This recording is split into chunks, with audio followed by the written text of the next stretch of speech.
Uh, Morning, everyone. So my name is Luke Cox. I'm the CEO of Green Technology Metals. So I'm going to whisk you off to Canada, and this is where we're building a vertically integrated lithium business. So specifically in Ontario, which we'll discuss in more detail in the presentation. So next slide. So we've just ramped up to 24 million tonnes of resources, and that's just across our first two projects. Now, the first project's called Seymour, which is our flagship, and our second project's called Root, which will be our longer-term feed source. Now, we have 10 projects in total. We've got 56,000 hectares. And what we're looking to do is build that lithium supply chain, but really starting with Seymour. Next slide.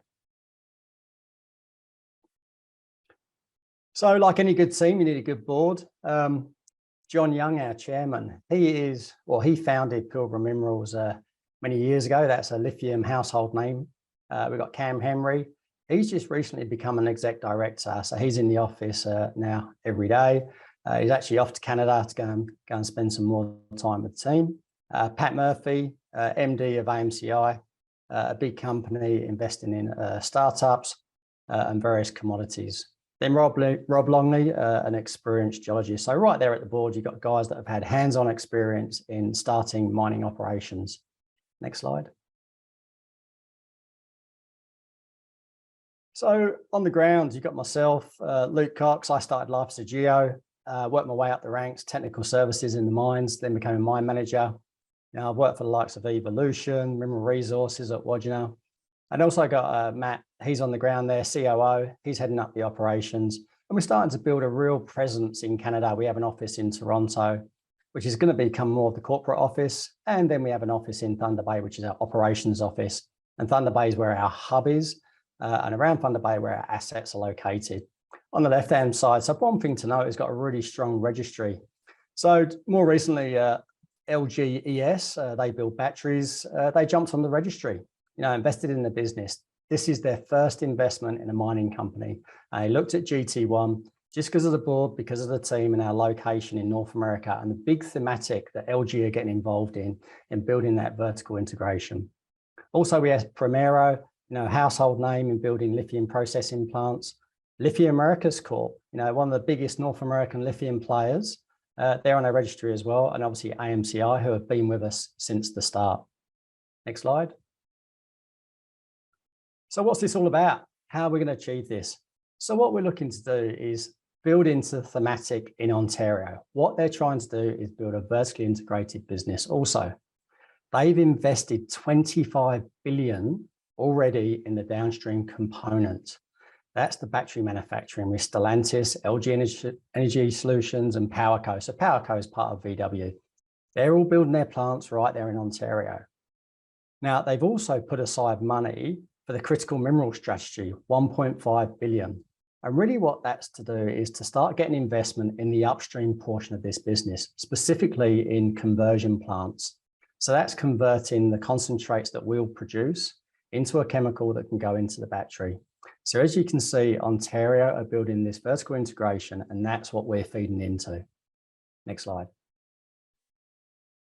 So on the left-hand side, this is what GT1 are looking to do. We're building the resources organically. We just released a mineral resource update for the Root Bay project. Those tons will keep expanding. We've just got rigs kicking off at Seymour, which is the flagship. So we'll build a resource base organically, but also there's a lot of opportunity for inorganic growth around Thunder Bay. Now we'll produce a concentrate on site, and then that concentrate will go to a lithium conversion facility in Thunder Bay. And then we will feed the downstream players. As you can see, we've already partnered up with downstream players like LG Energy Solutions, and we're already talking to all the other players in Ontario. Next slide. So this is a big project. How's GT1 going to achieve this? So we're going to break it up into bite-sized chunks. The first chunk, if you like, which is stage one, let's get the Seymour project up and running. Now, we have a team in Thunder Bay in the operations office specializing in permitting and First Nation engagement. Now, we have designed and engineered this project for the minimum amount of permitting required. So, We talk about a zero runoff site. So that's one permit that we don't need. We talk about using less chemicals or no chemicals, and that's why we've gone to a dense media separation only. Now, we also talk about a small footprint and also really keeping down the front end of the processing facility below 1.5 million tonnes, which is also a hurdle that if you go above it, you go to federal permitting. If you keep below it, then you go into provincial permitting, which expedites your permitting. We're also reaching out to the First Nations where we work. This is their land. We're coming in and we're asking to start this operation up, and we're engaging and take them along the journey with us. So there'll be financial gain for everyone on this project. We'll create a concentrate on site, and then that will go through. And the first feed will go into energy solutions. But whilst that's happening, we'll also start and kick off the lithium conversion facility in Thunder Bay. So all the planning has already started, the design work. We're looking at the property and how we need to permit that. And also, really, this isn't just GT1. We're going to bring in a partner, a strategic partner that has done this already. We're not going to try and reinvent the wheel. So these are people that are already producing lithium chemicals, the likes in South Korea and Japan. And we've already started those negotiations, and they're very keen to jump onto this thematic. And really, the stage 3 is bringing on that long-term supply chain from the root project and really the other 10 projects that we have in the pipeline. Next slide. So how do we get into production so soon? Well, all of our projects are located within the infrastructure hub around Thunder Bay. We don't have to build roads. They're already there. We don't have to build airports. There's airports at both sites. There's police departments, schools, there's fueling depots, everything that we need to start an operation. And that's at Seymour and the root project. Now, that also shows there's a red marker in the middle there. That's the Trans-Canadian Railway line. That actually runs through our site. We also have the Wate power line runs through the site at root. So as you can see, we're not a big capital cost for infrastructure. The infrastructure is already there, and that's absolutely critical to getting first into production. And as I say, Thunder Bay, 150,000 people, there's a workforce there. There's universities, there's sites there that we're looking at for the hydroxide plant. Thunder Bay used to be the old Detroit of the North, massive paper industry. And what they did when everyone went digital, the paper industry collapsed. So looking to reinvigorate and reinvent Thunder Bay. And the government's pumping a lot of money into this critical mineral strategy because they know Thunder Bay is the hub of the Northwest, where we're finding the lithium, nickel, and other minerals required for the batteries. Next slide. So this is what the timeline looks like. We're just about to release our preliminary economic assessment. That's the equivalent to a scoping study in Oz. So that's going to come out in November. We will quickly move to a DFS because we're looking to get into production in the end of 2025. So that is first concentrate at the first project Seymour and getting an SC 5.5 concentrate into the market. Whilst that's happening, we're still moving along with a hydroxide facility in Thunder Bay, and we will move to a PFS. And we're looking for first production of chemicals into the business by 2028. And whilst that's all going along, the rigs won't stop. We'll continue drilling. We'll organically grow our resource base. As I say, we've got 24 million tonnes. We've got enough feed for 15 years, which is enough feed to kick off this whole strategy. Next slide. As I say, the scoping study is coming out. GT1, we've engaged with Nordman, Englobe, Entech, Primero. Primero have been through this process numerous times. They're highly experienced in the lithium processing side, so it's great.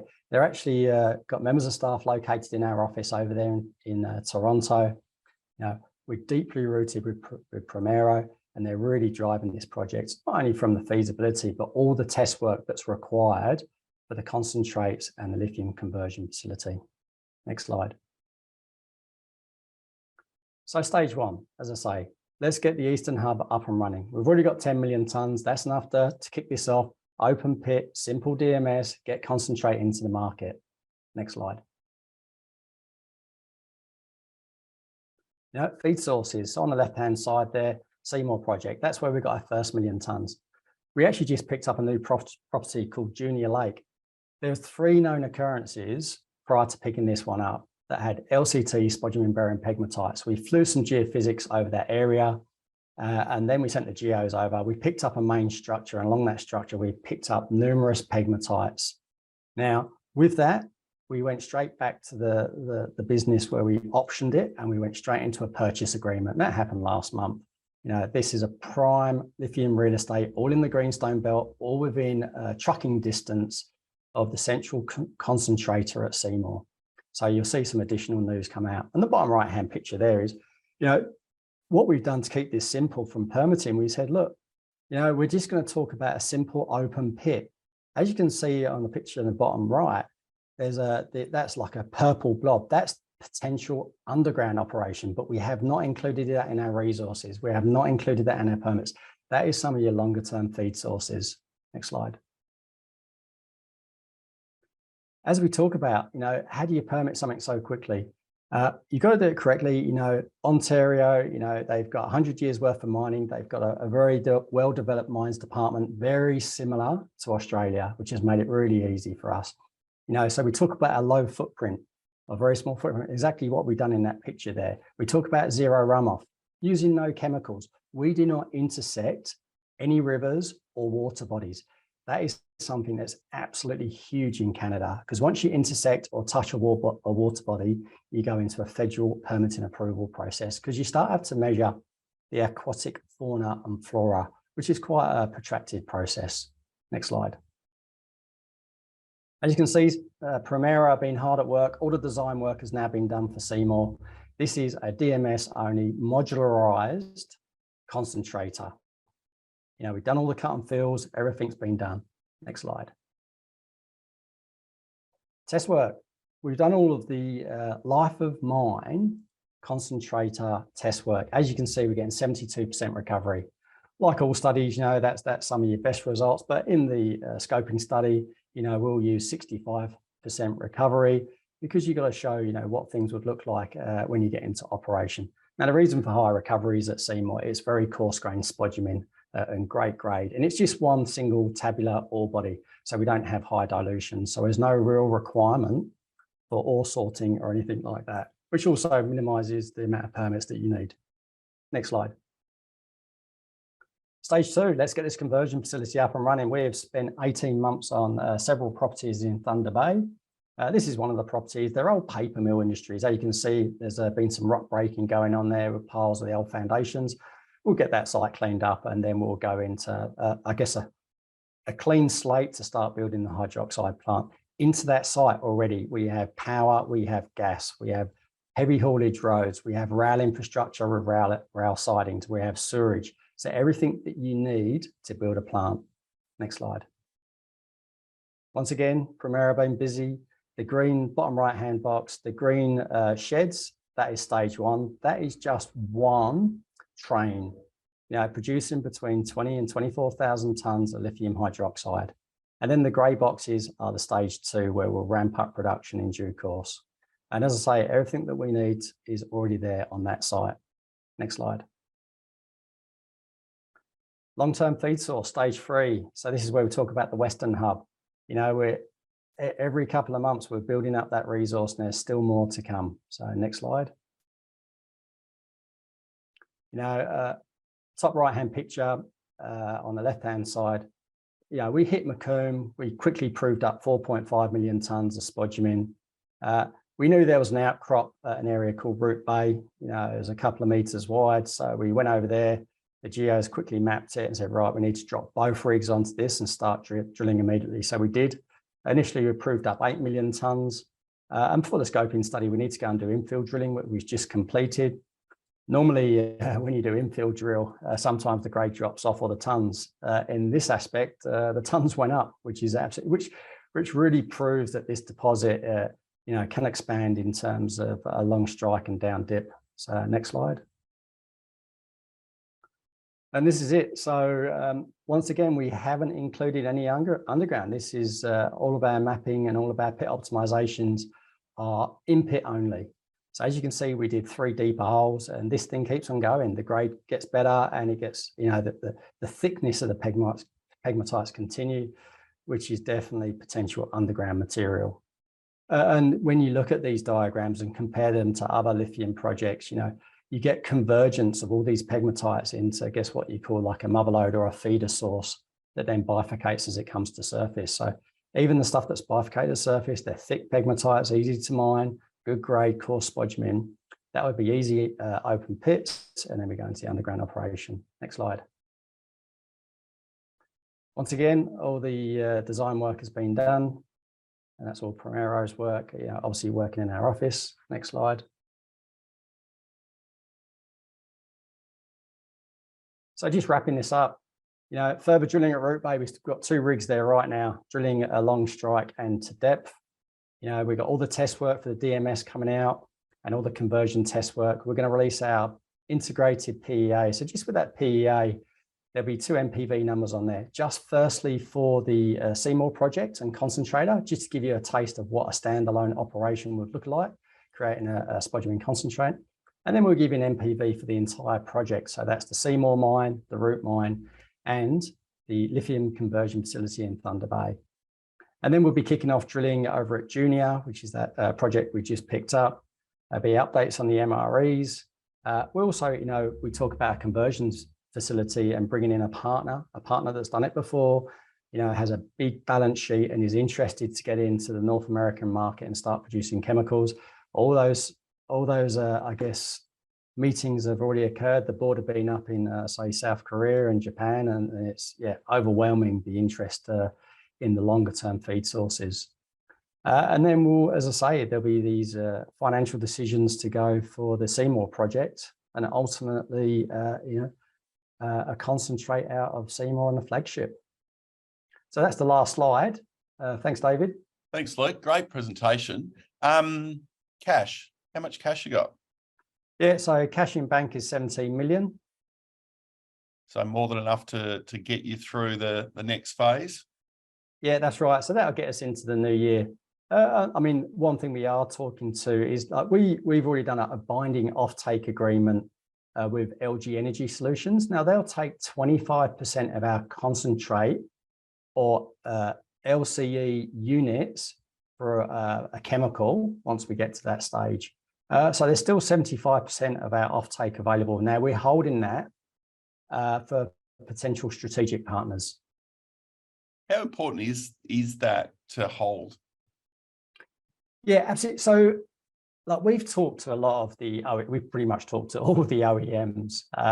They're prepared to take all of our offtake right now, but they haven't built lithium conversion plants before. They're not interested in stumping up the capital for a conversion plant. So what we're looking at now is we need a chemical business that will come in with a good balance sheet, and I guess those businesses, their concern is where's the feed going to come from? So that's where GT1 comes in. We supply the we supply the concentrates into the conversion plant, which minimizes their risk, and they know the feed's coming in, and then they're quite keen to build the conversion facility. And we'll be like a minority holder in that, whereas the strategic partner will be the majority holder.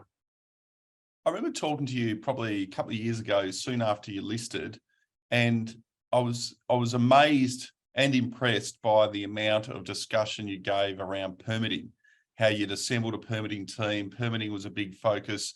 And at the time, I remember asking you, why would an exploration company be so focused on permitting? How important was it to have that focus on permitting back then? Oh, absolutely. So, I specialise, me and my team, we specialise in mine startup. So I wouldn't say we're your classic explorers, running around with magnifying glasses and kicking rocks.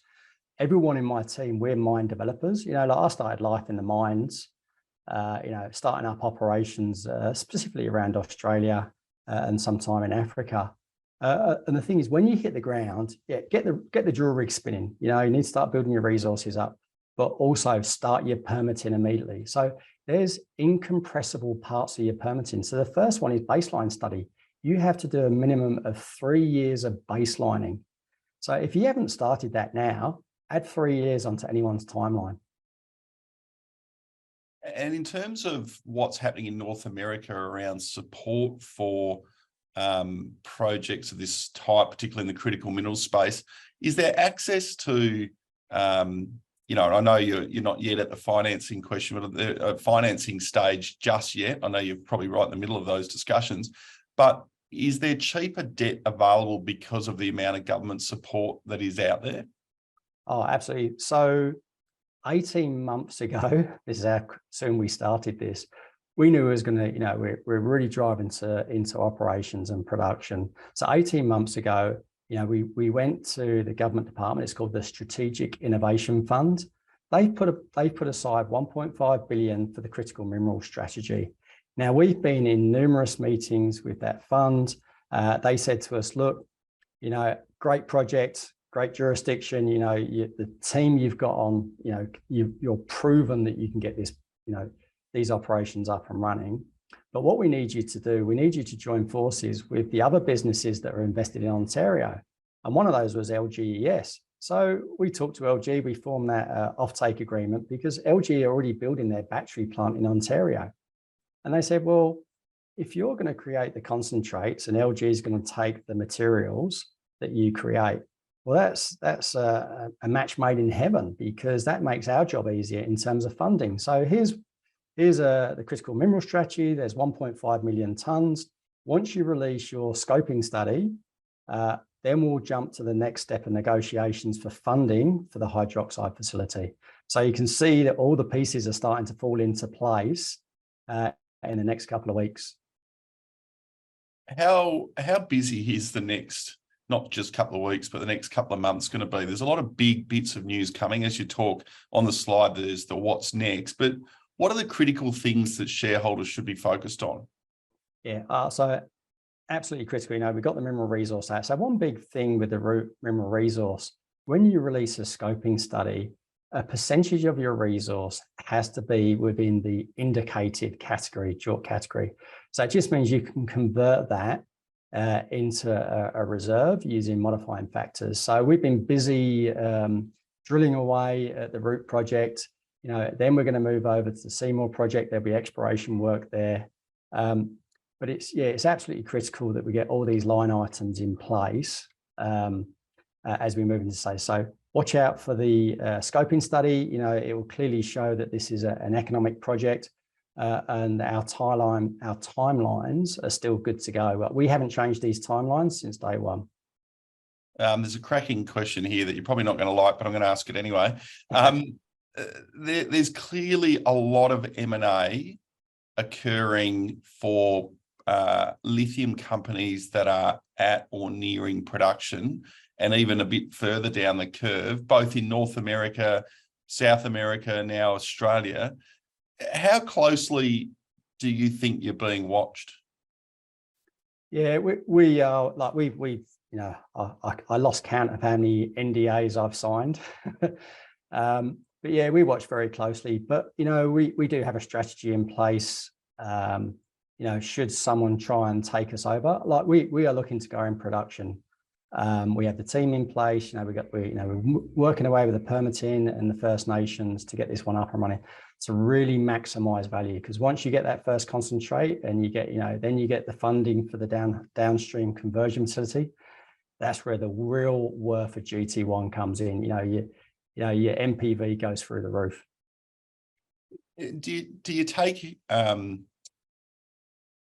notice of how other lithium companies have stared down M&A and have actually chosen to push ahead with production because they can see the value? Oh, absolutely. The whole reason they're trying to take you over early is because they see you as an accretive value opportunity. They can see, look, if we jump in now just before they go to production, GT1's done all the hard work, and we're just going to come in and swoop the project. I mean, you always think about shareholder value, but there's definitely significant value into going and really developing this project into vertical integration, rather than just drilling this project out and selling it off. Clearly, a team that's been focused on production from day one. As I said, when you and I sat down a couple of years ago, it was all about permitting. It was all about getting study work and all those things in place. So clearly focused on production, a team that's focused on production, a team that's done it before. Exciting times for GT1 and its shareholders. We look forward to following with interest. Luke, thanks for your time. All right, thanks, David. Thank you, everyone.